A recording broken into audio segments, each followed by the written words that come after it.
The letter arrived on a Tuesday, which Meredith had always considered an unremarkable day.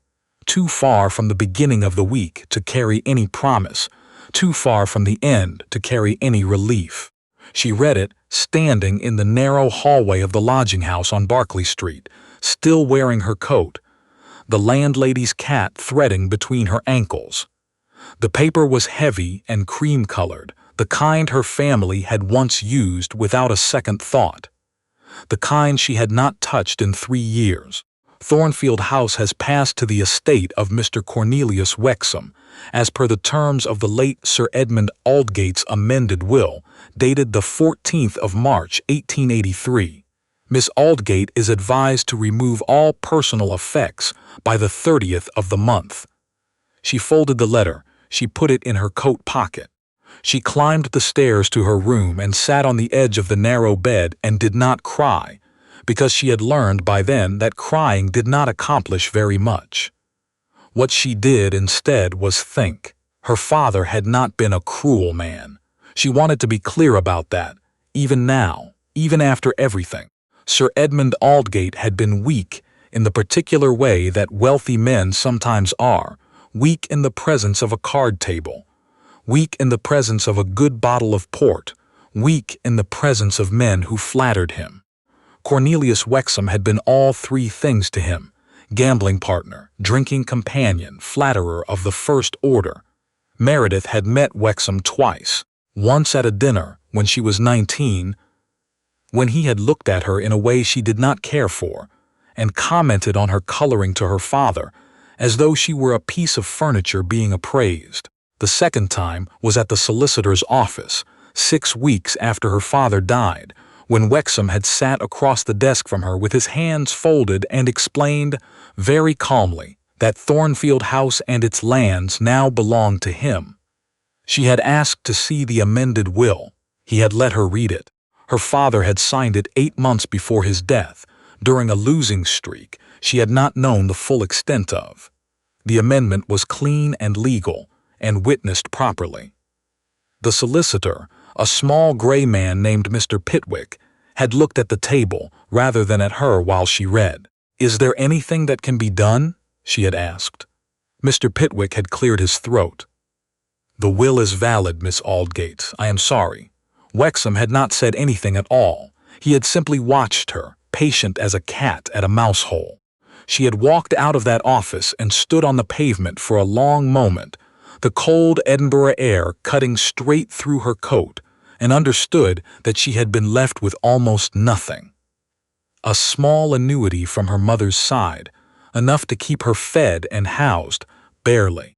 Her mother's jewelry, which she had not yet been able to bring herself to sell, and Thornfield House, which was no longer hers. The annuity was almost gone now. The jewelry was almost gone. The letter in her pocket gave her 3 weeks. She sat on the edge of her bed in the lodging house and thought about what her options actually were. They were not extensive. She had heard about the position through Mrs. Callender, who knew someone whose cousin had worked at Dunmore Hall before the last housekeeper left. "It's a large house," Mrs. Callender had said, over tea she could not quite afford, up in Perthshire. "The Duke has been in residence only 8 months. He had it from his uncle, I believe. They say he is." She paused, as though selecting the word carefully. "Particular. What does that mean?" "It means," Mrs. Callender said, "that 3 housekeepers have left in 8 months. Meredith considered this. "What does the position pay?" Mrs. Callender named a figure. It was more than Meredith had earned in the last 2 years combined. "I have no references," Meredith said. This was the problem she kept arriving at. A woman who had spent her life as a gentleman's daughter had no references for domestic work. She had managed a household. She knew how to run one, intimately, but she had done so as its mistress, not its employee. The difference, on paper, was everything. "The agency doesn't require them," Mrs. Callender said, looking at the table. "So I understand." Meredith looked at her. "Agencies that place women in positions at difficult houses don't always have the luxury of requiring references," Mrs. Callender said more quietly. Easier positions have cues out the door. This one does not. That was how Meredith Aldgate, who had grown up with a governess and a piano teacher, and a cook who made game pies for Sunday dinner, came to apply for the position of housekeeper at Dunmore Hall, under the name Miss Aldgate, which was her name, just not the whole of it. She did not tell them she was Sir Edmund's daughter. She did not tell them she had spent the first 22 years of her life in a house not unlike the one she was applying to manage. She told them she had experience with large households, which was true, and that she was efficient and discreet, which was also true, and that she could start immediately, which was the truest thing of all. The letter of engagement arrived 4 days later. She read it in the same hallway, in the same coat, with the same cat at her ankles. This time she folded it carefully and put it in the inside pocket of her traveling bag. Dunmore Hall was larger than she had imagined, and darker than she had expected. It sat at the end of a long, unpaved drive, in a fold of hills that seemed to hold the gray November sky like a bowl holds water, low and close and pressing. The stone was the particular shade of Scottish granite that looks almost purple in certain lights and almost black in others. The windows were tall and undraped, which gave the building an unguarded look she hadn't expected from a duke's residence. The carriage, a hired one from the village, not the hall's own, let her down at the servants' entrance, as she had requested. She stood for a moment with her bag and looked at the door. A woman opened it before she could knock. Miss Aldgate? She was perhaps 50 brisk, with keys at her belt and a face that had clearly decided not to waste time on pleasantries. I'm Mrs. Rutherford. I've been managing the household since Mrs. Staines left. You'll want to see the house before you see His Grace, I expect. Yes, Meredith said. Thank you. She followed Mrs. Rutherford through a narrow passage and into the back of the house and tried not to look at anything too carefully. She failed. The kitchen was large and well appointed and not quite clean enough. The kind of not quite clean that accumulates when a household has been without firm direction. The small neglects that add up like pennies into something significant. The linen room was overstuffed and poorly organized. The silver needed attention. The main corridor, when they reached it, had a magnificent plaster ceiling that had not been touched in some time. She catalogued all of this without comment. She had learned, already, that the first thing a housekeeper must never do is suggest that anything is wrong before she has been officially given the position. His Grace will see you at 4, Mrs. Rutherford said, stopping at the door to a small sitting room that must have been the housekeeper's domain. He is thorough in his questions. I have been warned, Meredith said. Mrs. Rutherford looked at her. Something shifted in her expression, not quite approval, but the consideration that might eventually become it. I'll send one of the girls with tea. She heard him before she saw him. His voice carried through the door of the study, not because he was loud, but because it was a voice that did not trouble itself to be quiet. Clear and unhurried and accustomed, she thought, to rooms that listened. Send her in. The footman opened the door. Meredith walked through it.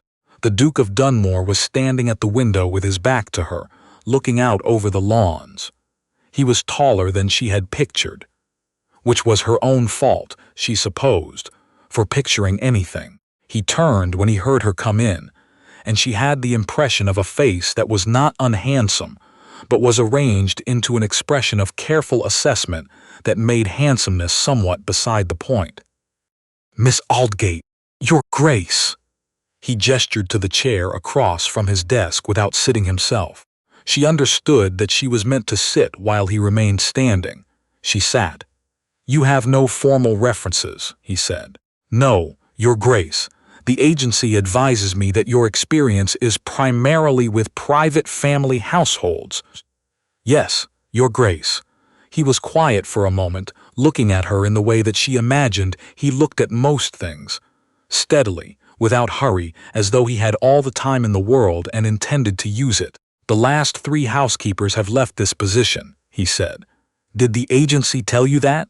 They mentioned it? Did they tell you why?" She met his eyes.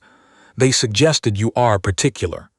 Something moved in his expression, not quite a smile. "That's a diplomatic word for it.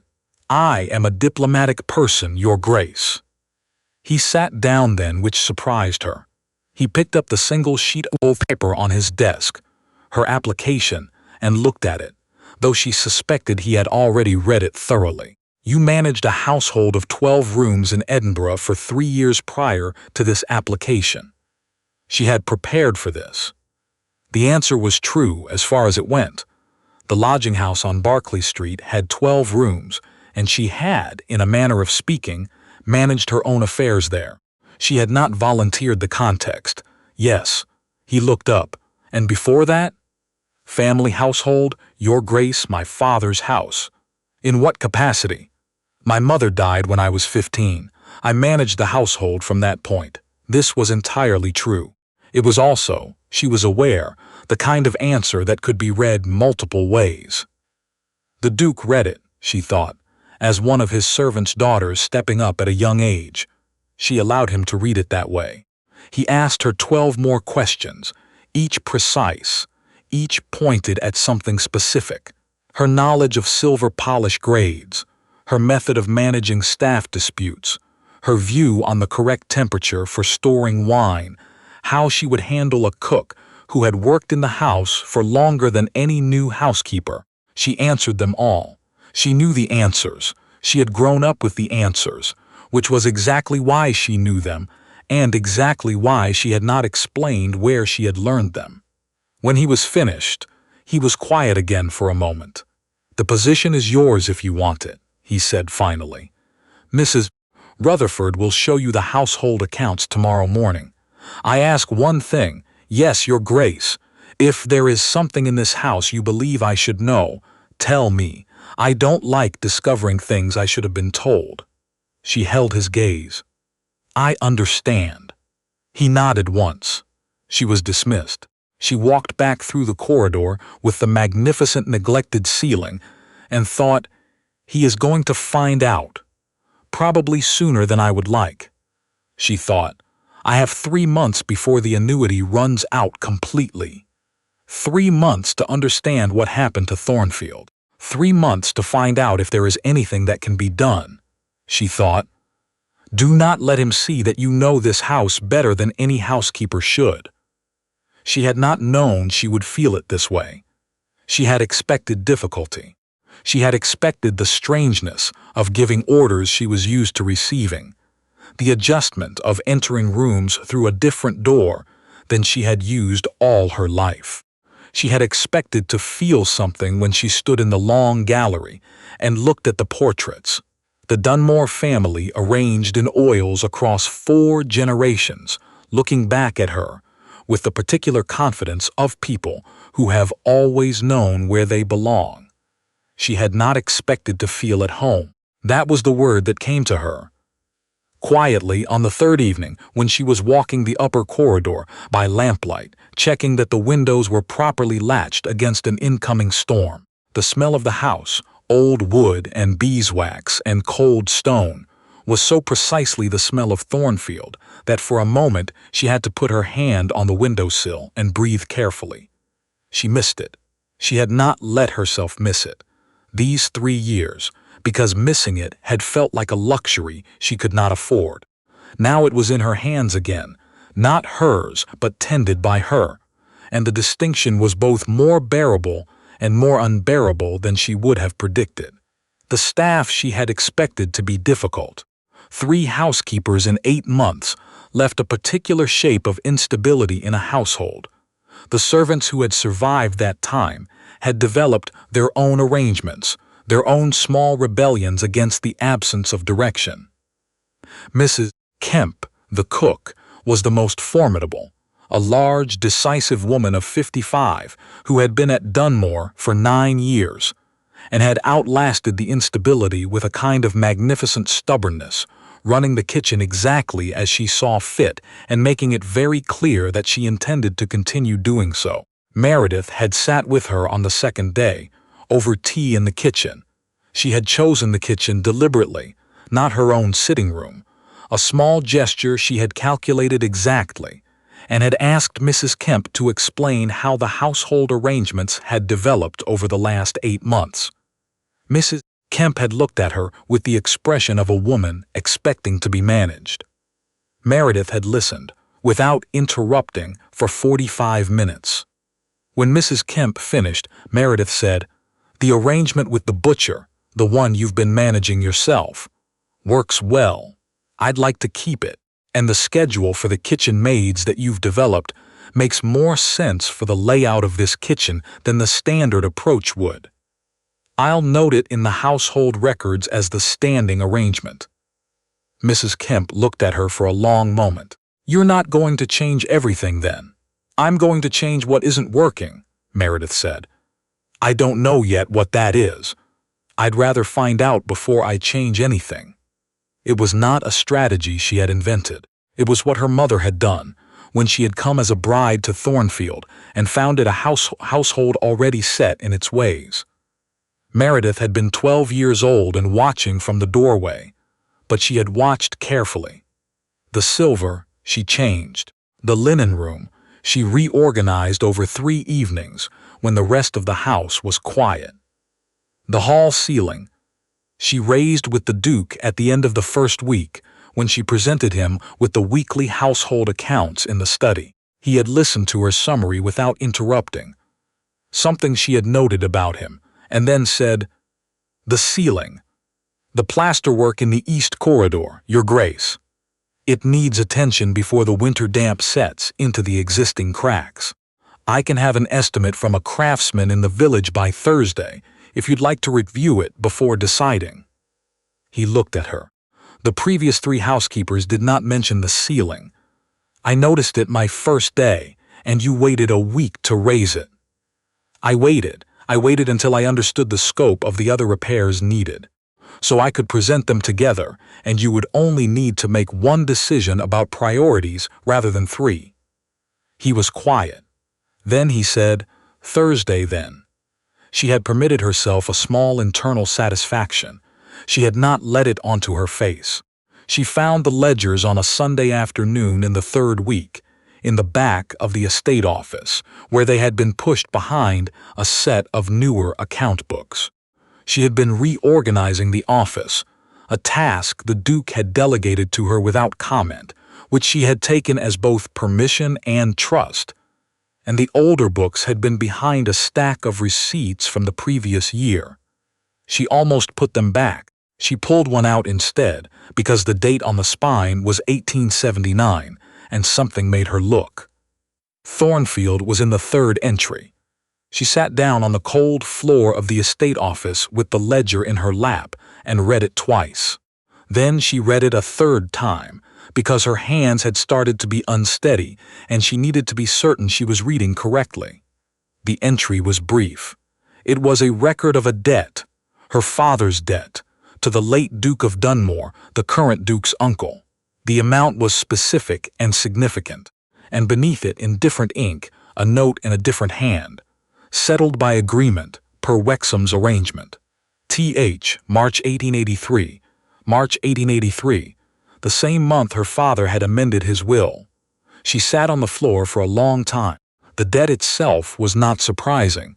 She had known her father had debts, though not the full extent of them. What made the ledger entry significant was the name. Per Wexham's arrangement. Cornelius Wexham, who had sat across from her in the solicitor's office, and watched her, read the will with the patience of a man who already knew what it said. Cornelius Wexham, who had somehow arranged, in the final months of her father's life, to become the beneficiary of everything. The question she had never been able to answer was why. Her father's estate had value, but not extraordinary value. There were richer houses, larger lands. Why had Wexham wanted Thornfield specifically, with such persistence and at such cost? The ledger suggested a possibility she had not considered. If her father's debt to the late Duke of Dunmore had been settled by Wexham's arrangement, if Wexham had paid it or arranged its payment, then he had held something over her father in those final months. A favor, or a threat dressed as a favor. She put the ledger carefully back in its place. She sat at the estate office desk and looked at the wall for a moment. Then she opened the current account books and continued what she had come in to do. She did not tell the Duke that evening. She needed to understand what she had found before she decided what to do with it.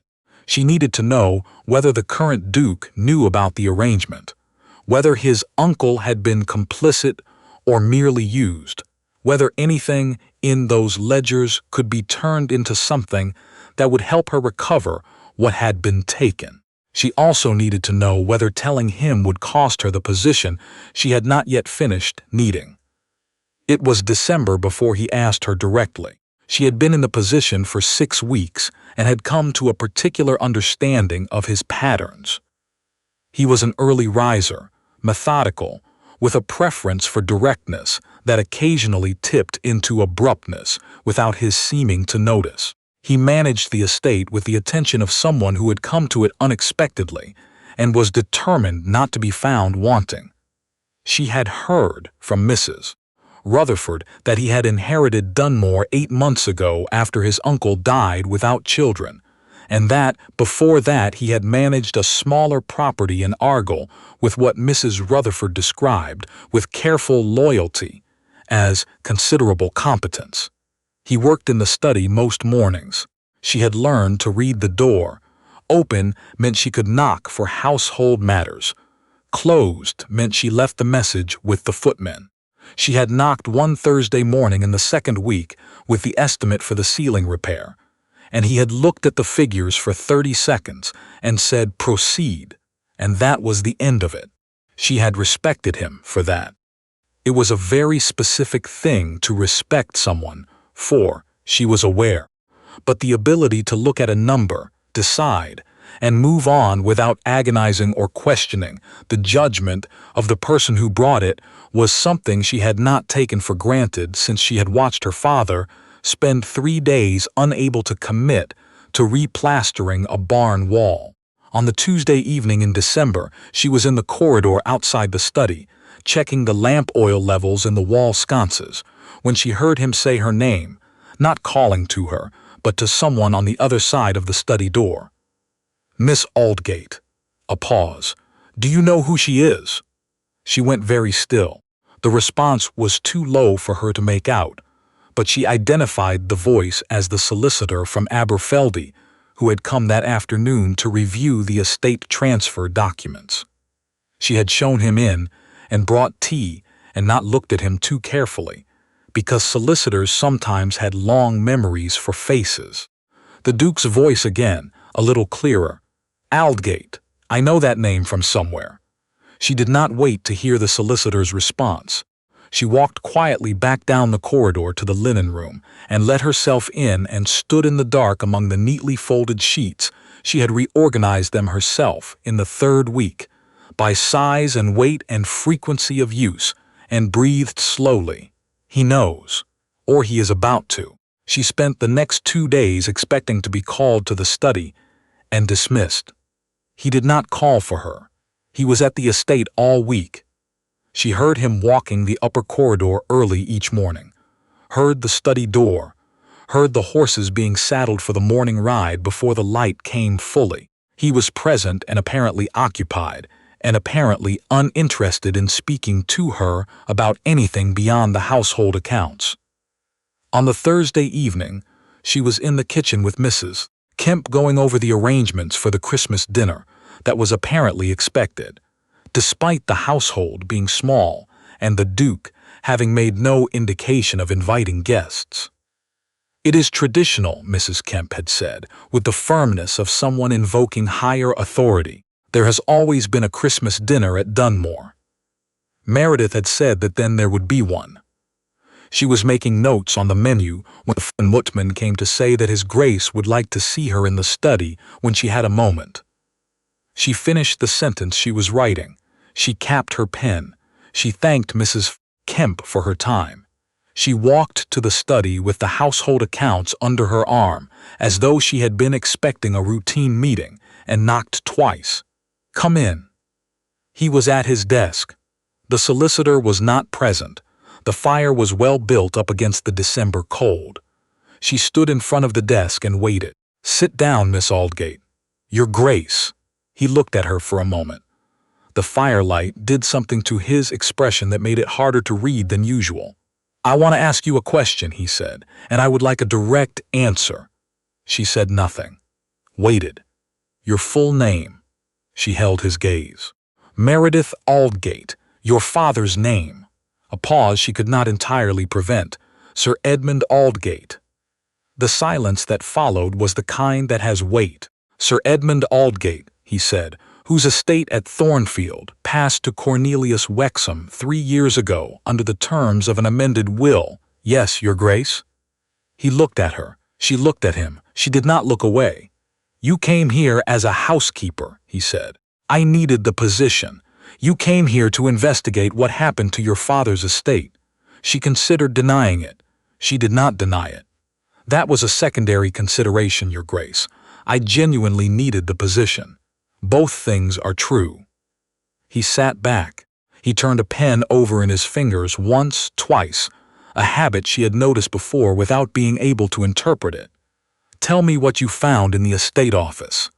The breath she took was controlled. "You knew I would look. I expected it."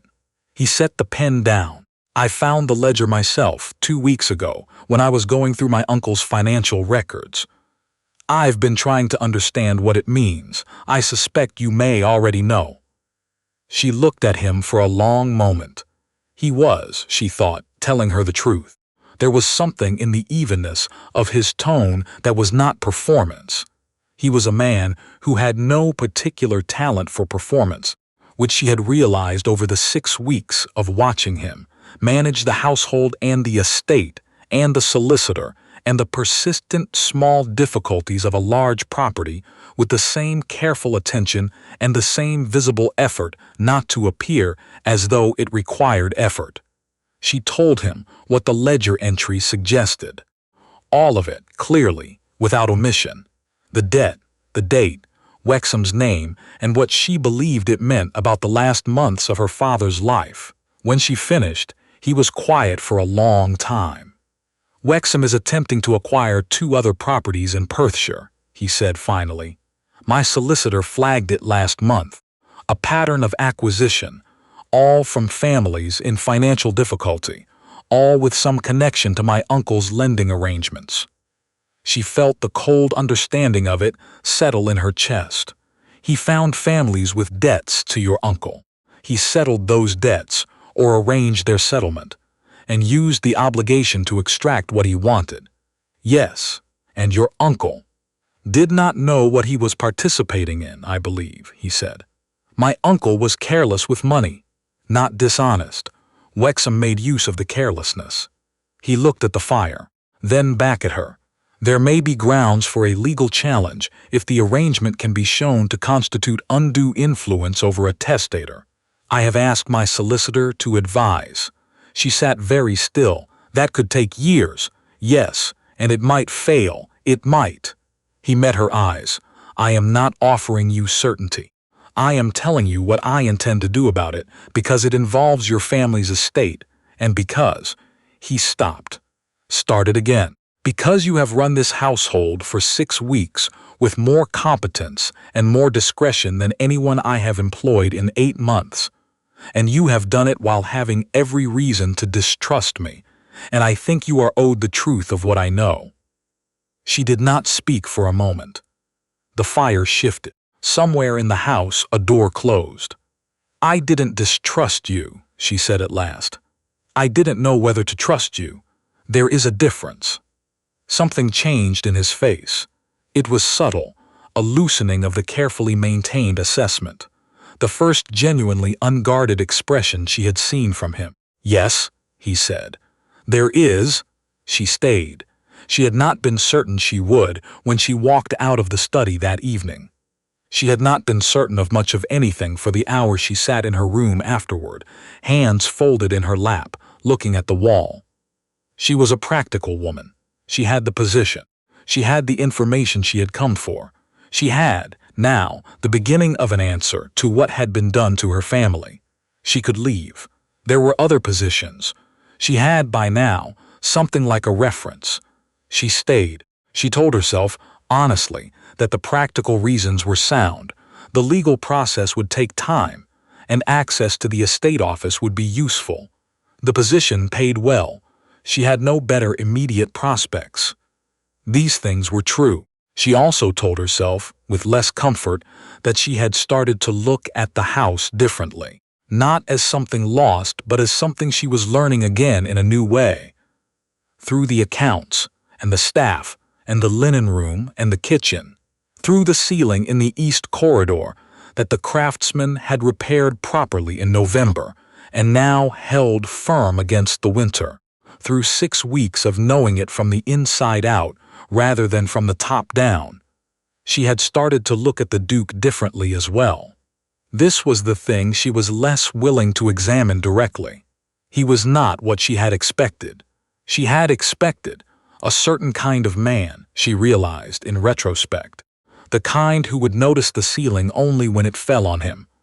The kind who would hear a precise household report and nod without registering it. He was not that. He was meticulous and private, and occasionally abrupt in ways that she suspected he did not intend and was not always aware of.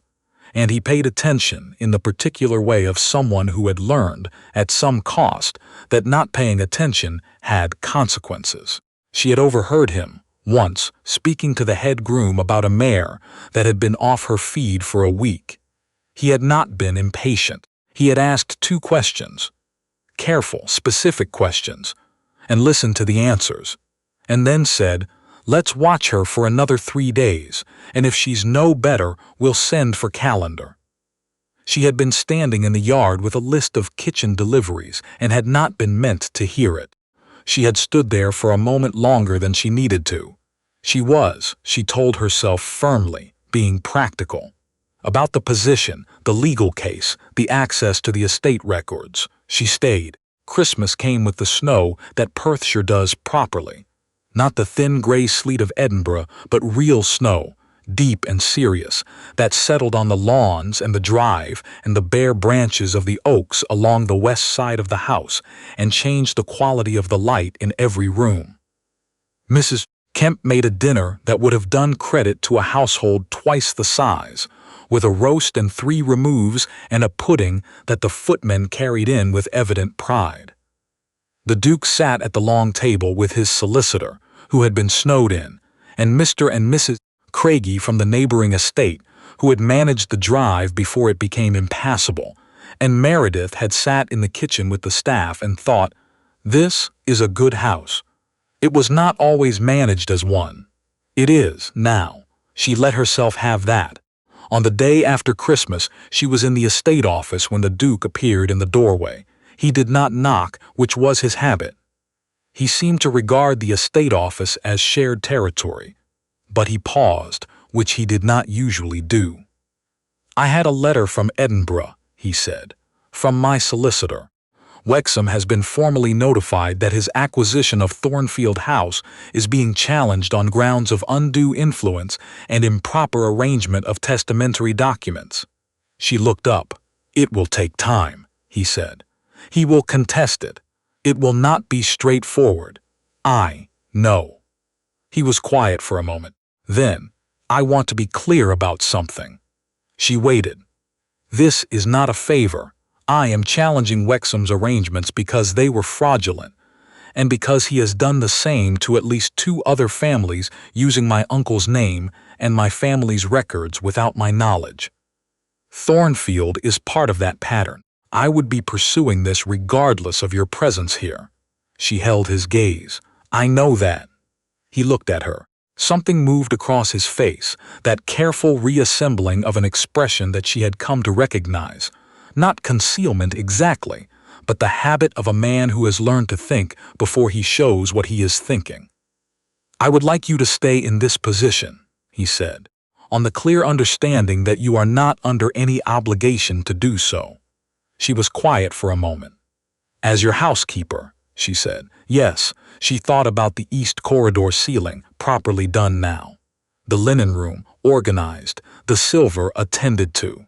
The household accounts, which she had brought from barely comprehensible to something she was genuinely proud of. She thought about Mrs. Kemp's voice saying, "There has always been a Christmas dinner at Dunmore, and the snow on the oak branches, and the quality of the light." "All right," she said. He nodded once, and for a moment she thought that was all. Then he said more quietly, "I am glad." It was not perhaps much, but from him she understood it was quite a lot. She turned back to the account books. He went back to his desk. Outside the estate office window, the snow was still falling on the lawns of Dunmore Hall, soft and steady and without hurry, covering everything that had been broken with the clean provisional white of something that might, in time, become repair.